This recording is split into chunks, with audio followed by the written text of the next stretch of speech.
एवं कुलाधिपति रानी लक्ष्मीबाई केंद्रीय कृषि विश्वविद्यालय श्रीमान पंजाब सिंह जी, विश्वविद्यालय की कुलपति प्रोफेसर निर्मला एस मौर्य जी, कार्य परिषद और विद्या परिषद तथा विश्वविद्यालय की अन्य समितियों के सदस्यगण, प्रशासनिक अधिकारी, आमंत्रित अतिथिगण, छात्र छात्राओं, इस विश्वविद्यालय द्वारा गोद लिए गए गांवों से आए हमारे नन्हे मुन्ने प्यारे बच्चों, देवियों और सज्जनों, पूर्वांचल विश्वविद्यालय जौनपुर के दीक्षांत समारोह में उपाधि एवं पदक प्राप्त करने वाले सभी विद्यार्थियों को अपनी मंगल कामनाएं प्रेषित करते हुए मुझे अपार हर्ष का अनुभव हो रहा है। आज यह उपाधि प्राप्त करने वाले सभी छात्र छात्राओं ने कठोर परिश्रम और सतत अध्ययन द्वारा एक महत्वपूर्ण मंजिल पार की है और वे अपने जीवन का एक स्वर्णिम अध्याय प्रारंभ कर रहे हैं। मेरी कामना है कि आप जीवन में उच्च आदर्शों को संरक्षित करते हुए दृढ़ निश्चय के साथ उन्हें अपने जीवन में भी उतारें। मैं आपके लिए आस्था व साहस से उत्प्रेरित सुखी, मंगलमय तथा उच्च आदर्शमय जीवन की कामना करती हूँ।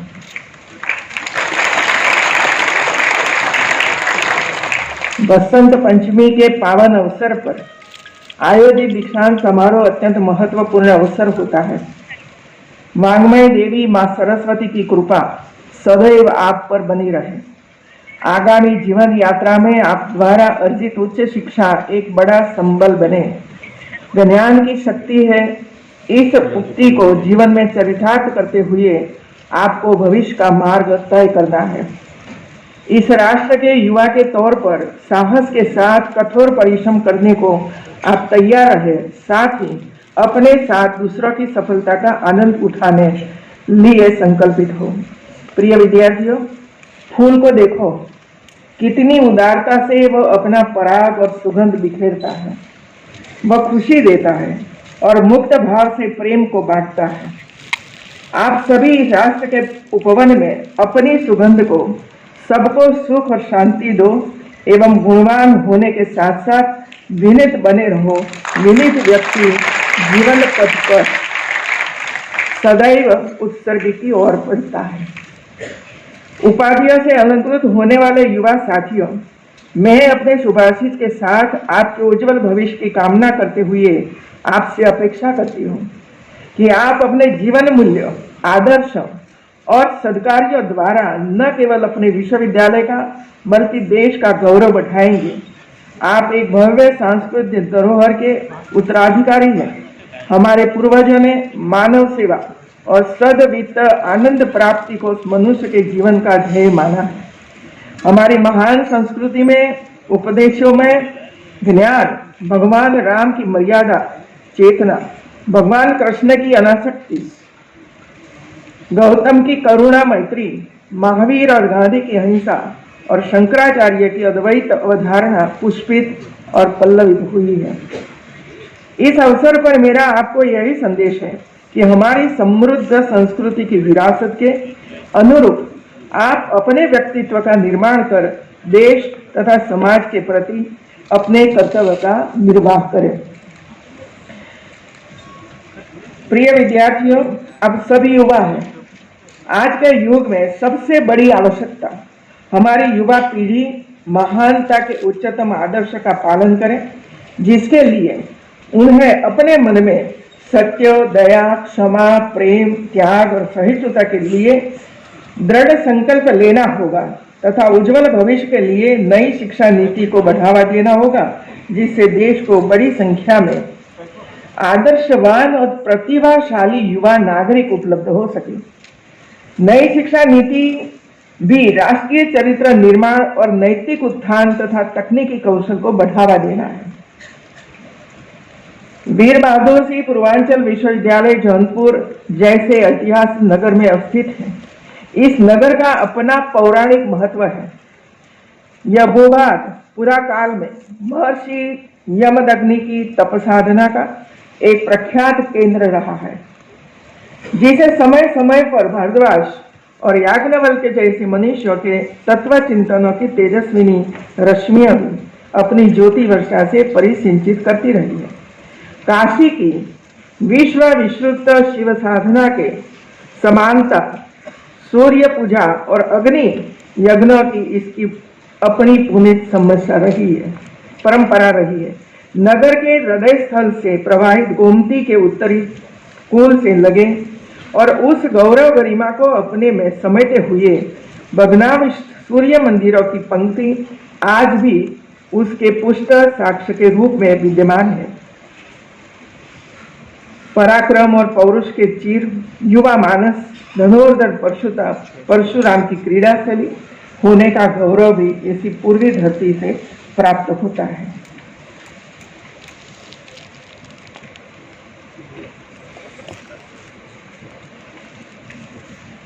स्वामी विवेकानंद युवाओं के आदर्श हैं। उन्होंने युवाओं को संबोधित करते हुए कहा है कि चरित्र का निर्माण करना ही वास्तविक शिक्षा है। जो शिक्षा चरित्र का निर्माण न कर सके वह व्यर्थ है। चरित्र निर्माण के लिए नैतिक विकास आवश्यक है तथा नैतिक मूल्य को अपनाकर ही नैतिक विकास किया जा सकता है। सत्य, अहिंसा, त्याग, निष्ठा, सहानुभूति, दया, करुणा, ईमानदारी, कर्तव्य पालन, नम्रता, क्षमाशीलता, उत्तरदायित्व की भावना जैसे नैतिक मूल्य को अपनाकर विद्यार्थी अपना नैतिक विकास कर सकता है। आप सौभाग्यशाली युवा हैं जिन्हें उच्च शिक्षा प्राप्त करने का अवसर मिला है। आपसे अपेक्षा है कि आप भारत को उन्नत राष्ट्र बनाने और बनाए रखने में अपना योगदान देंगे।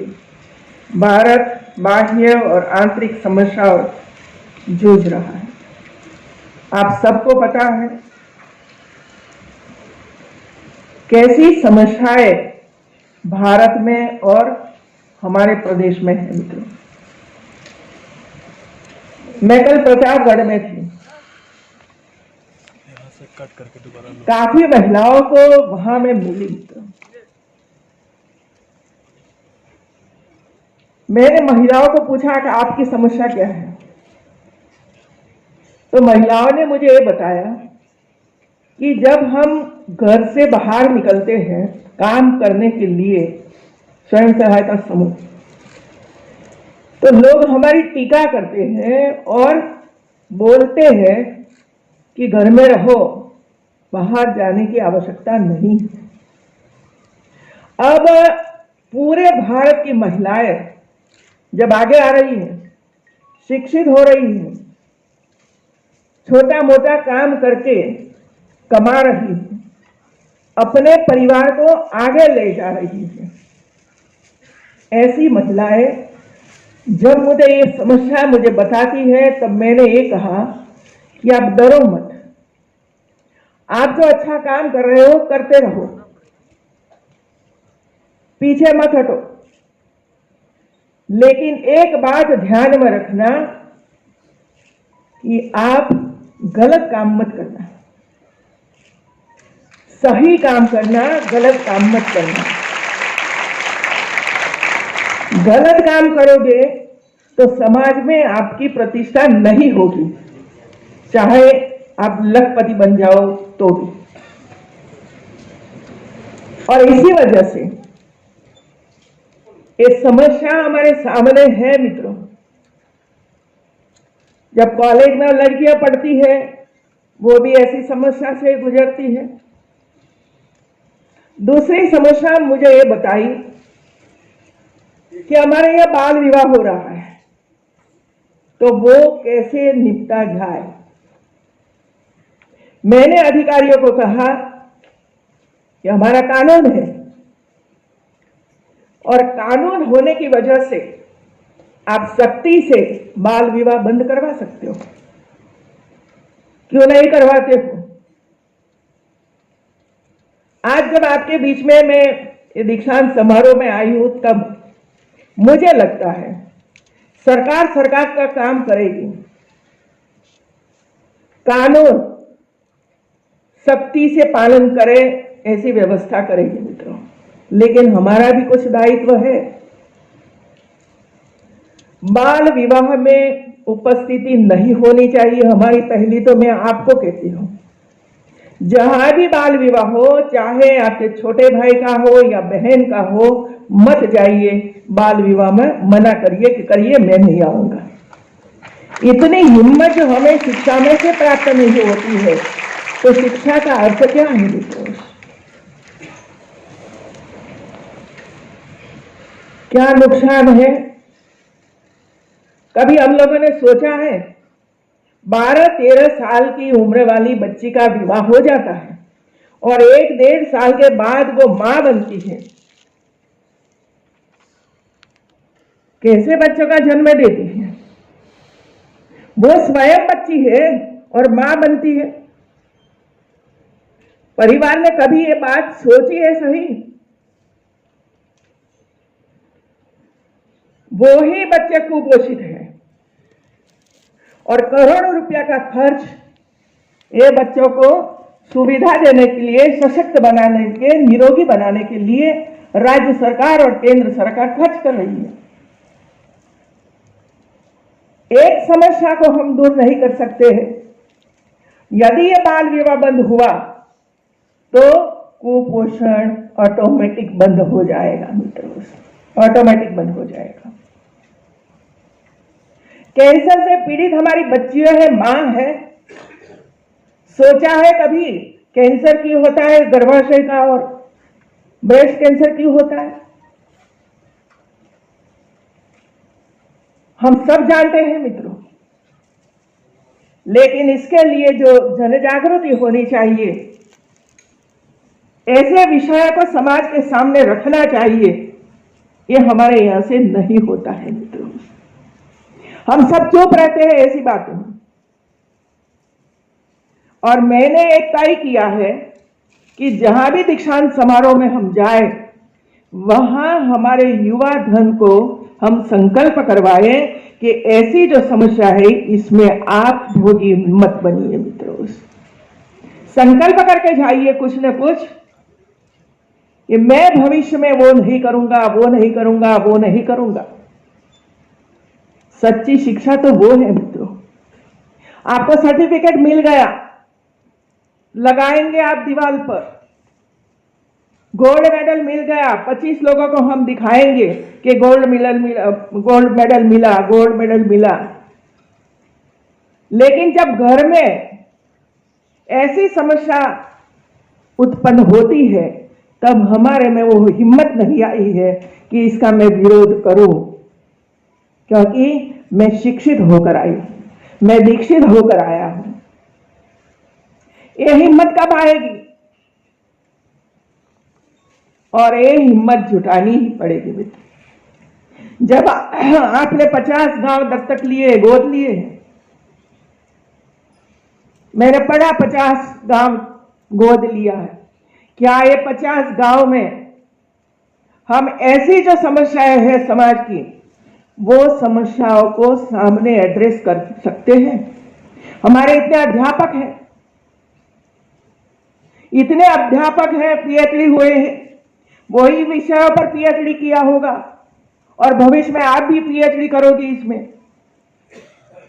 लेकिन जब बोलना होता है समाज के बीच में, या तो अपने घर में ऐसी समस्या आती है तब हम चुप हो जाते हैं मित्रों। और जब तक हम हिम्मत से समाज के बीच में, घर में ऐसे विषयों की चर्चा नहीं करते, तब तक हमारी जो समस्या है उसको हम दूर नहीं कर सकते। बेटी बचाओ बेटी पढ़ाओ, देखिए क्यों करना पड़ता है? सम्मेलन करो बेटी बचाओ बेटी पढ़ाओ का। क्या बेटों को ही पढ़ाना है, बेटियों को नहीं पढ़ाने का है? मुझे याद है कि 2002 में गुजरात में हमने बड़ा सम्मेलन शुरू किया था और हर साल 50,000, 60,000, लाख महिलाओं को एकत्र करके इसके सामने वो विषय रखते थे। इतना ही नहीं, हॉस्पिटलों में रजिस्ट्रेशन करवाते थे, एबॉर्शन नहीं होना चाहिए। कई डॉक्टरों को जेल की सजा हुई थी मित्रों, और करवाई थी। और इसी समय हम लोगों ने ये नहीं देखा था कि 1 साल के बाद 2 साल के बाद इलेक्शन आएगा तो हमारा क्या होगा। यदि हम इस दृष्टि से देखते रहेंगे तो कोई चेंज नहीं कर सकते, कोई परिवर्तन नहीं कर सकते। समाज चाहता है, समाज नहीं चाहता ऐसा नहीं है। समाज चाहता है कि बाल विवाह बंद हो, बेटियों को पढ़ाओ, बेटियों को आगे जाने के अवसर प्राप्त करो, लेकिन हिम्मत नहीं है। और इसी वजह से ये समस्या आज भी महिलाओं को खास करके बाधित करती है। क्या जरूर है, बेटी है, क्या घर में काम नहीं करती है? सब कुछ काम करती है, खेत में भी जाती है, कॉलेज करती है, स्कूल करती है, फिर भी ना चाहिए बेटी, बेटी नहीं चाहिए।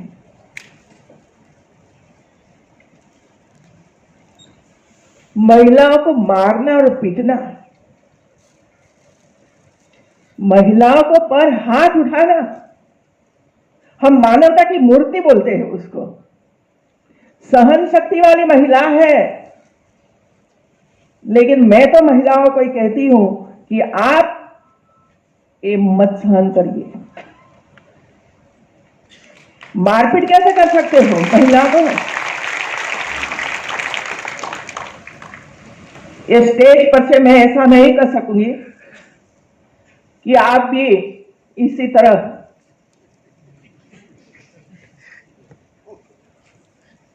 क्या जरूरत है। लेकिन महिला मार खा लेती है, देखिए मार खा लेती है, बोलती नहीं है, वो ये मानकर चलती है कि मैं तो मार खाने लायक ही हूं और मेरा पति मुझे पीटे, इसमें मुझे कोई आपत्ति नहीं है। अरे सोच बदलिए, सोच बदलिए। ये मारपीट का साधन नहीं है, ये माँ है, ये बेटी है, ये भाभी है। और इसकी वजह से आज परिवार आगे बढ़ रहा है। देखिए, जिसके घर में मां नहीं है, मर गई है और बच्चे 2 है, कौन बड़ा करता है? कैसी स्थिति में वो आ जाता है? तो ऐसी स्थिति में माता को मारना पीटना, कल भी मैंने ये सुना और परसों भी यही सुना।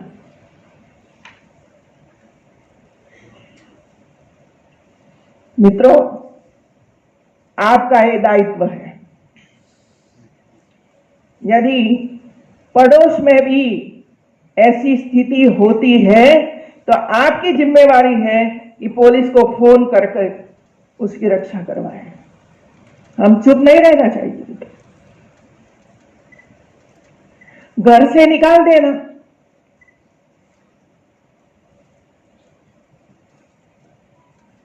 घर पर आई है, अपना घर छोड़कर आई है और घर से निकाल देना, कहां जाएगी? आत्महत्या, या तो कोई वृद्धाश्रम में, वृद्धाश्रम में जाओ, वहां रहो और पुरानी जिंदगी पूरी करो।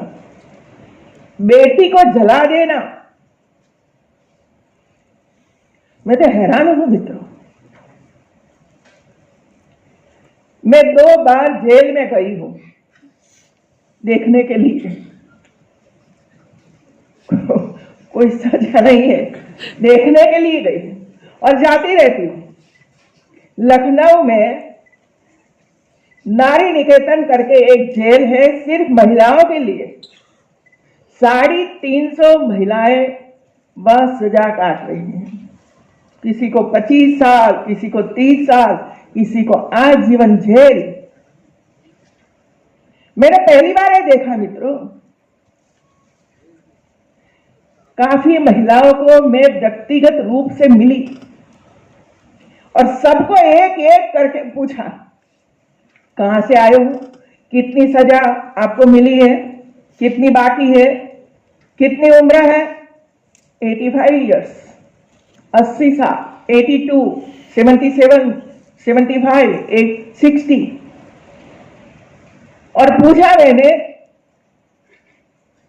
सजा क्यों हुई, आपने क्या काम किया कि इसकी वजह से 25 साल की सजा आपको हुई है। एक ही जवाब था 350 महिलाओं का कि हम लोगों ने हमारी बहू को जला दिया था, मार दिया था, हत्या कर दी थी। क्यों? दहेज नहीं लाई इसी वजह से। देखिए जरा, दहेज नहीं लाई इसी वजह से। कितना दहेज मांगा था? तो बोली 25 लाख या मकान या लैंड का टुकड़ा। फिर मैंने पूछा मिल गया आपको? बोली ना। क्या मिला? जेल मिली। पता है, यदि बेटी को आप परेशान करोगे, बहू को जला दोगे, मार डालोगे, तो आपके लिए जेल के दरवाजे में ही बंद करना पड़ेगा और पूरा जीवन आप जेल में ही काटोगे, जेल में ही काटोगे। तो ये सब क्यों हो रहा है? सबको पता है कि ये काम हम करेंगे, गलत काम करेंगे तो सजा होगी 10 साल, 15 साल, 20 साल। और ऐसी परिस्थिति मैंने देखा कि कोई चल नहीं सकती महिलाएं, कैंसर हुआ था, किसी को टीबी हुआ था, कई लेटी रहती थी, बैठ नहीं सकती थी, ऐसी महिलाएं वह जेल काट रही थी मित्रों। पति भी जेल में, वो भी जेल में, बच्चे कहां पता नहीं क्या कर रहे हैं। तो मिला क्या भाई?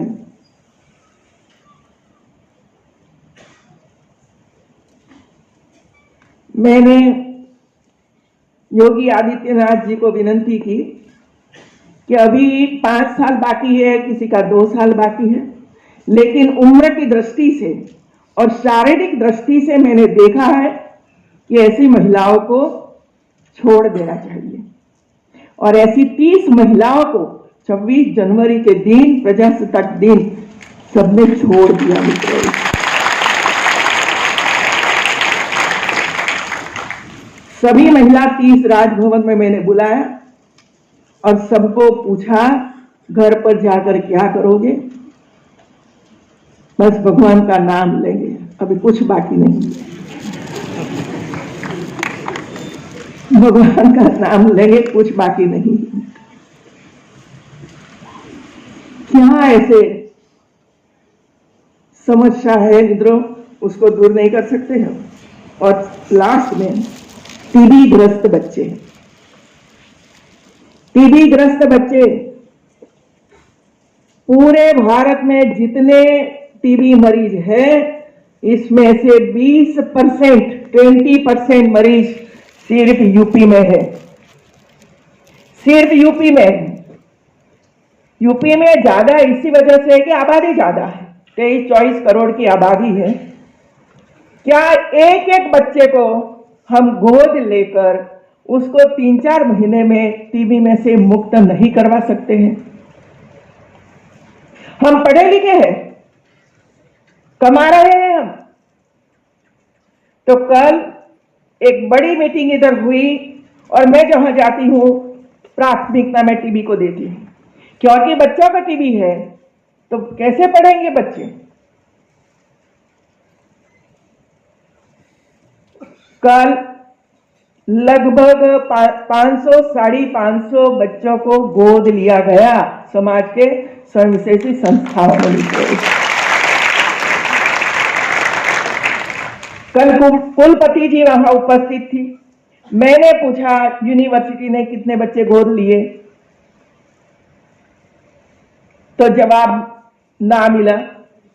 तो मैंने रिक्वेस्ट किया है कि इधर 150 अध्यापक है, सभी एक एक बच्चों को गोद लें।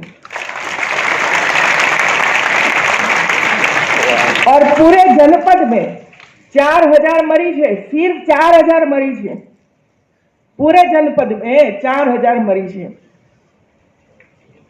तो एक एक बच्चे को, जितनी यूनिवर्सिटी है, जितने कॉलेजेस है, उसके प्रिंसिपल को भी एक एक मरीज गोद लेने की मैं कहा है। एक प्रिंसिपल 900 कॉलेज है मित्र, 900। एक कॉलेज के प्रिंसिपल एक बच्चे को गोद लेते हैं तो 900 बच्चे तो ऑटोमेटिक गोद लिए गए। यूनिवर्सिटी 100-150 लेती है तो वो हो गया मित्र। समाजसेवी संस्थाओं ने कहा कि जितने बाकी रहे हम सबको दे दो, हम कर देंगे मित्रों। तो एक समाज की शक्ति है मित्र, लेकिन हम लोगों ने समाज की शक्ति को पहचाना नहीं। ये करना चाहते हैं, लेकिन क्या करना है, कैसे करना है, क्यों करना है, कौन नेतृत्व करेगा उसका। और मैं जरूर मानती हूं कि यूनिवर्सिटियों ने ही नेतृत्व करना चाहिए, यूनिवर्सिटियों ने नेतृत्व करना चाहिए, कॉलेज जो महाविद्यालय है उनके नेतृत्व करना चाहिए। सिर्फ नेतृत्व वो नहीं कि सर्टिफिकेट दे दे और गोल्ड मेडल दे दे, ये नेतृत्व नहीं है मित्रों। नेतृत्व वो है कि जनपद में जितनी समस्या है, जो परेशानियां हैं, ये सब परेशानियां हम एड्रेस करें, उसके सामने देखें और इसमें से समाज मुक्त हो, इसे का प्रयास करते रहे मित्रों। ये हमारा काम। और कैलकुलेशन कीजिए मित्रों, पूरे यूपी में कितनी महाविद्यालय होगी? 50,000 से भी ज्यादा, 50,000 से भी ज्यादा महाविद्यालय यूपी में है। एक महाविद्यालय एक गांव को गोद लेता है तो 50,000 गांव को गोद ले सकते हैं, पूरी यूपी गोद लेते हैं। और एक गांव में लगातार 5 साल हम काम करते रहे तो सब काम पूरा हो जाता है, सब काम हम पूरा कर सकते हैं। एक गांव गोद लेना, वहां जो समस्या है उसको एड्रेस करना, प्रचार प्रसार करना, बार बार जाना, बच्चों को पढ़ते हैं कि नहीं पढ़ते वो देखना, ये सब कुछ काम हम कर सकते हैं मित्रों। अभी लखनऊ की इंजीनियरिंग कॉलेज, लखनऊ सिटी में 26 इंजीनियरिंग कॉलेज है। मैंने सभी प्रिंसिपल को बुलाया राजभवन में और कहा क्या करोगे मुझे बताइए। खास करके आंगनवाड़ी को मैंने पकड़ा है कि आंगनवाड़ी में जो बच्चे आते हैं वो गरीब के बच्चे हैं, आधा खाकर आते हैं, आधा मिलता ही नहीं है, ऐसी स्थिति है। और बच्चे जब आंगनवाड़ी में नहीं आएंगे तो उसका संस्कार का काम हम नहीं कर सकते हैं। जो उसको पोषण चाहिए वो पोषण हम नहीं दे सकते हैं। घर में भी वही स्थिति है और इसी वजह से जरूरत है कि सभी बच्चे आंगनबाड़ी में दौड़ते हुए आए। लेकिन बच्चा दौड़ते हुए कैसे आएगा? वहां यदि उसको टॉयज खेलने के लिए मिलता है तो वो जरूर आएगा, क्योंकि वो टॉय प्लीज है, खेलना चाहता है। तो सभी कॉलेजों को मैंने रिक्वेस्ट किया कि आप एक एक कॉलेज 5-5 आंगनवाड़ी को गोद ले और आंगनवाड़ी में एक लिस्ट हम लोगों ने बनाया कि क्या देना चाहिए। तो बैठने के लिए आसन, लिखने के लिए टेबल छोटा, खेलने के लिए खिलौने, साइकिल वगैरह, ब्लैक बोर्ड सुंदर मजा का, मैथ्स और पर्यावरण सीखने के लिए जो साधन आते हैं वो सभी साधन। और एक आंगनवाड़ी के लिए 60,000 रुपया का खर्च होता है, एक आंगनवाड़ी के लिए। और ये 60,000 रुपया मतलब 5 आंगनवाड़ी 3 लाख रुपया खर्च कर रही है। और हम लोगों ने 80 आंगनवाड़ियों में काम पूरा कर दिया। 80 आंगनवाड़ी में ये काम पूरा हुआ और 1-2 दिन के बाद मैं जब वापस जाऊंगी तब बाकी 50 आंगनवाड़ी रही जिसमें वो काम हम पूरा कर देंगे मित्रों। ये ताकत है मित्रों। आंगनवाड़ी में पोषाहार न जाए, सब भैंस खाती है। रुकिए सब भाई। हम जब भी सोचते हैं तब सबसे पहले नेगेटिव याद आता है। सुधारने का प्रयास होना चाहिए। समाज है और समाज में कई गलतियां होती हैं मित्रों इसमें। और समाज में जब गलतियां होती है तो इधर बोलना इधर बोलना इधर बोलना ये काम नहीं है मित्रों। क्यों गलतियां हो रही है, ये गलतियों को दूर करने के लिए क्या प्रयास करना चाहिए, कौन प्रयास करेगा, इस दिशा में हम सकारात्मक प्रयत्न करेंगे तो हमारी गलतियां दूर हो सकती है मित्रों। ये समझते नहीं है कि पोषाहार में क्या है, हम भी नहीं समझते हैं इसमें से क्या मिलता है। हम भोजन ऐसा खाते हैं जहां ज्यादा से ज्यादा ऑयल हो, ज्यादा से ज्यादा मिर्च हो, मसाला हो, वो तो खाने खाते हैं जिसमें पौष्टिक आहार की कमी है। और जो राज्य सरकार जो पोषक आहार देता है इसमें बच्चों को डेवलपमेंट के लिए जो कैल्शियम, जोडियम, जिंक जिसकी जरूरत है ये सब इसमें डाल कर देते हैं। और जो बनता है वो ऐसा नहीं है जिसमें ऑयल नहीं है, जिसमें मिर्च वगैरह नहीं है, मसाला नहीं है, तो नहीं खाते हैं। लेकिन हमारा काम ये है कि ये पोषाहार है, इसमें वो है बच्चे खाएंगे तो उसका डेवलपमेंट होगा, इसकी आंख तेज बनेगी, उसका कोई रोग नहीं होगा, कोई वो बीमारी नहीं होगी। ये कहने का काम हमारा है मित्रों, लेकिन हम बोलते ही नहीं है। तो मित्रों आज यूनिवर्सिटी ने काम अच्छा कर दिया है कि 50 गांव गोद लिया है और अभी आपको टीबी के बच्चों की गोद लेना है। और 50 गांव जो गोद लिया है इसमें जितने मरीज है टीबी के वो ले लो तो इसमें से काफी इसमें आ जाएंगे, तो दूर जाना ही नहीं पड़ेगा। लेकिन मैं मानती हूं कि हमारा दायित्व बनता है कि हम एक बच्चे को गोद लेते हुए पूरे जौनपुर जनपद को टीबी से मुक्त कराए। हमारे प्रधानमंत्री ने तो ये कहा है कि 2025 तक हम भारत को टीबी मुक्त बनाएंगे। लेकिन जो ताकत यूपी में है मित्रों, वो देखते हुए मैं मानती हूं कि 2023-24 में ही हम हमारे यूपी को टीबी मुक्त बना सकते हैं। आप सबको पुनः बधाई देती हूं और अच्छे भविष्य की कल्पना करते हुए आप आगे बढ़िए और जीवन में संकल्प करिए कि जो समस्याएं मेरे जीवन में आएगी उसको मैं दूर करूंगा। अगर आपको हमारा वीडियो पसंद आया है तो प्लीज़ लाइक कीजिए, सब्सक्राइब कीजिए और बेल आइकन की घंटी जरूर